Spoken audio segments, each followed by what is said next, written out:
As a trucker, there are pretty much only a few options for where you can sleep at night while on the road. If you're really tired or nowadays over your daily driving limit, you can just pull over on the side of the road if there's room. If you're lucky, you'll find a truck stop with enough open spaces for you to park and catch a few hours of sleep. Then there's my least favorite, parking in the back of a public lot and sleeping.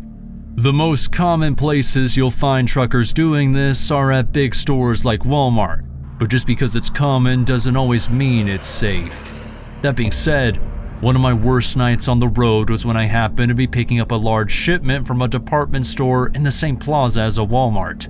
It was an out-of-state delivery that brought me near Eagle Pass, Texas, right on the border between Texas and Mexico. And because the pickup was so early in the morning, I decided to sleep in the back of the parking lot. The only upside to this was that I got to go inside and grab some food to eat. That being said, as soon as I walked out of the store, I started to regret my decision. I was walking toward my truck, and to my surprise, I noticed two guys walking out from behind the passenger side as if they were trying to do something to my truck. I asked them if I could help them with anything and why they were standing so close to the truck when they have a whole parking lot to be in. They didn't give me a straight answer. They basically just snickered and walked past me as if I wasn't even there. I decided to just brush it off and not get into any sort of conflict, so I just got back in my truck and began eating my food as I watched a show on my phone. About an hour passed, and by that point, the sun had finally set, and I was getting pretty tired from being on the road all day, so I got ready to lay down. I made sure both the doors were locked, and then I pulled the curtain sealing off the cab and the driving compartment before laying down and going to sleep. After sleeping for a few hours, I woke up to a loud noise that sounded like it was coming from the back of my truck. I sat up and got ready to check it out when, out of nowhere, I heard the sound of glass shattering. I leapt up to my feet as the passenger side door of the truck unlocked, and one of the guys I saw earlier that night rushed into the truck. I put my hands up to cover my face as I saw something swinging toward me. The impact of what I noticed later was a metal bar, most likely the crowbar from the back of my truck, sent a shock through my entire upper body as it cracked into my arms.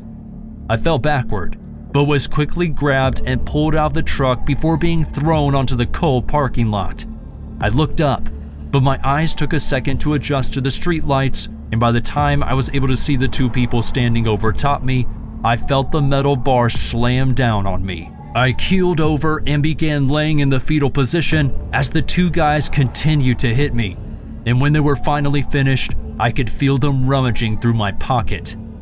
I rolled to my side to try to keep them from getting my keys, but as soon as they saw I was conscious, they began striking me again, this time until I blacked out.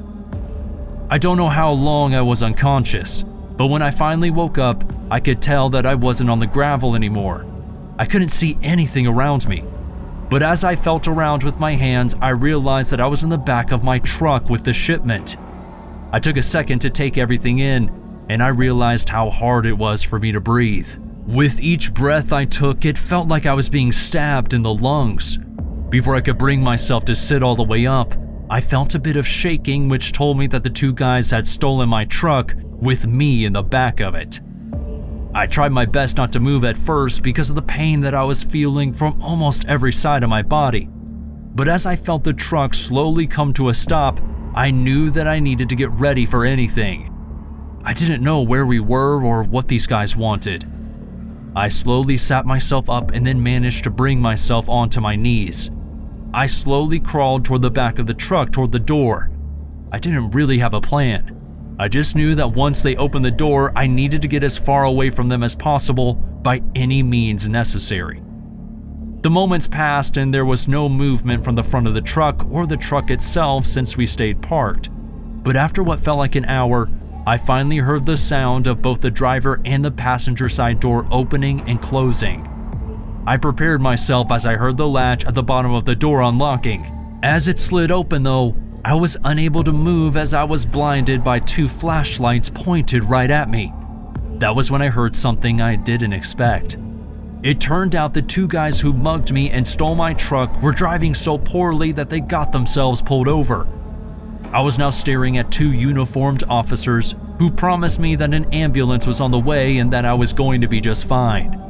When all was said and done, I was told that the two men had connections to a group in Mexico, and they believed that the men were attempting to cross the border with the shipment to sell the truck and the products we were shipping. There's no telling what would have happened to me if the truck had successfully made it across the border, but something tells me that I wouldn't be alive right now. I used to think that driving a truck in New York City was the toughest job that I ever had. But the second I started driving for a distribution center further upstate, I realized that those dense city streets were nothing compared to the winding mountain roads, especially when it rains.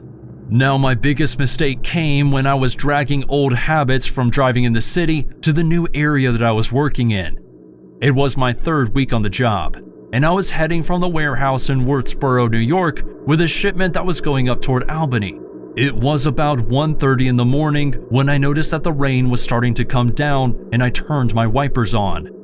I let out a groan because I knew that this meant I would have to slow down whenever the GPS took me off the highway, which happened pretty frequently, especially toward the end of the drive as I was passing over the mountain. As soon as I got onto the off-ramp, I began slowing the truck down and continued to take it as slow as I could as I began winding my way down the mountainside. My speed started to pick up a bit, but I didn't want to lock the brakes unnecessarily, so I only slightly pressed on the brakes, which probably wasn't the smartest decision I've made. The speed continued to pick up, and finally, I decided that I needed to press the brakes a bit harder. But as soon as I did, I felt the truck starting to slip out as if I had just begun to hydroplane.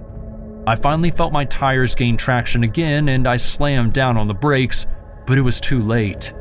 A turn was coming up, and I tried my best to make it, but as the truck was coming to a stop, the front end of the cab tore right through the guardrail. I closed my eyes as I expected the truck to go flying off the side of the mountain, but somehow it managed to come to a stop before the entire thing went over. I opened my eyes as the truck came to a complete stop, and I looked in the side mirrors and saw that the rear section of the truck was caught on the guardrail. That was the only reason why I wasn't sent plummeting downward, likely to my death. I slowly moved to lean out of the window to see if there was anything underneath me, and as I leaned my head out, I could see that there was about 20 feet of nothing between me and the ground below. I slowly sat back down in my seat as I tried to figure out my best course of action. I reached for my phone, and as I moved a bit, I could hear the sound of creaking in the metal behind me. I moved even slower as I grabbed my phone and called emergency services for help. I told them my location and the situation I was in, and they assured me that help was on the way and not to move. I have to admit, I contemplated trying to climb out of the door and over to the road, but as I said, every move I made seemed to disturb the position of the truck, so I didn't want to risk causing it to fall further.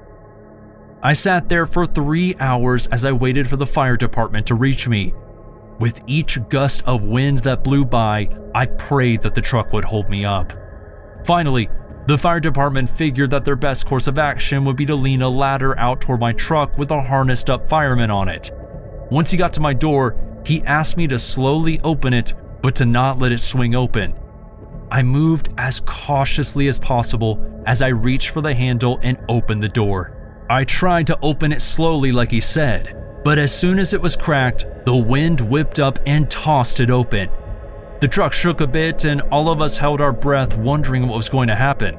Thankfully, it didn't budge as much as I feared, and once the door was open, the firemen helped me into a harness and then out onto the ladder that they extended over toward me.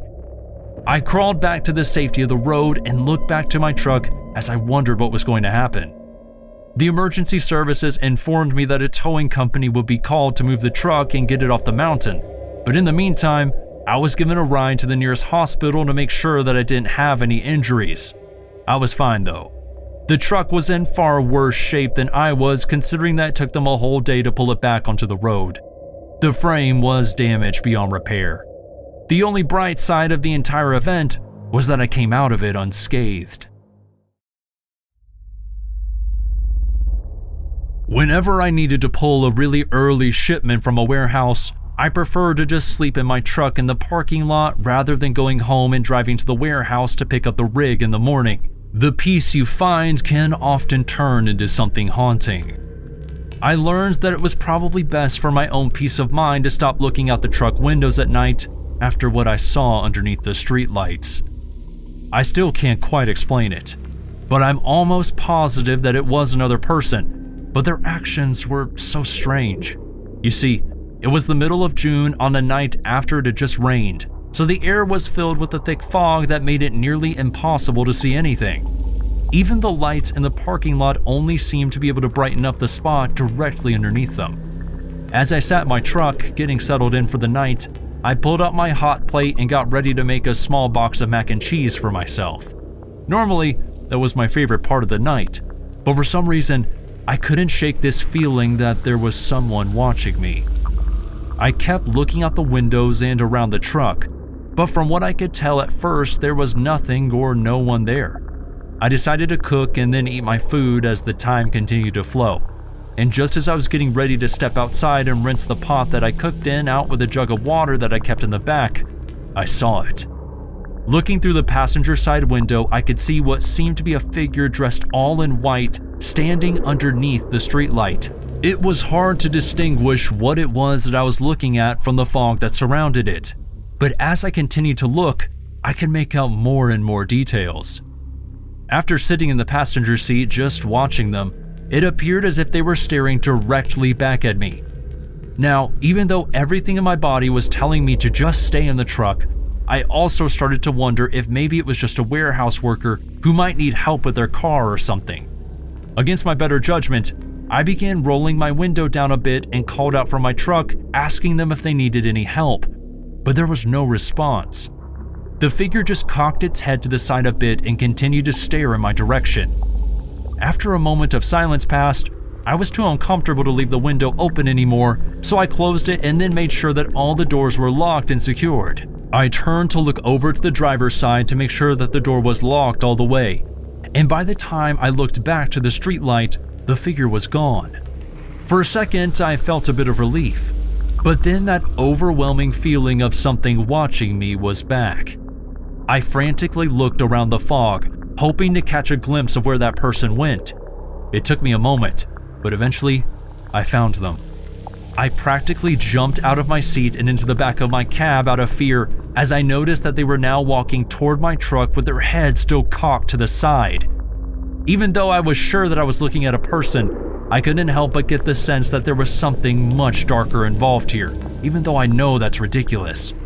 I locked eyes with the figure as it got closer and closer to my door. To my surprise, it eventually passed right by me, but to my horror, I realized that it was only to circle around the truck. The figure disappeared behind the truck's blind spot, and that was when I heard a sound that made my skin crawl. As if they were dragging metal across metal, there was this intense screeching noise that came from the trailer that was hooked up to the back of the truck. I tried to find the source of the noise, but by the time it stopped, I couldn't see anything or anyone. I sat in my truck for another few minutes in fear, looking over my shoulder every other second, wondering where that person had gone to. Thankfully, they never came back. But when I woke up the next morning and stepped outside the cab to do my inspection, I realized that there was a massive scratch running along the back end of the trailer. I looked around for any sign of the person that I had seen the previous night, but I couldn't find anything. And when I spoke to the warehouse manager about the incident, she mentioned that a similar instance occurred to another driver about 2 years before me, but no one could ever find out who it was that was standing in the parking lot. All I know is that was the last time I decided to sleep in the cab instead of in my bed when I had the option, even if it means waking up and driving to the truck really early in the day.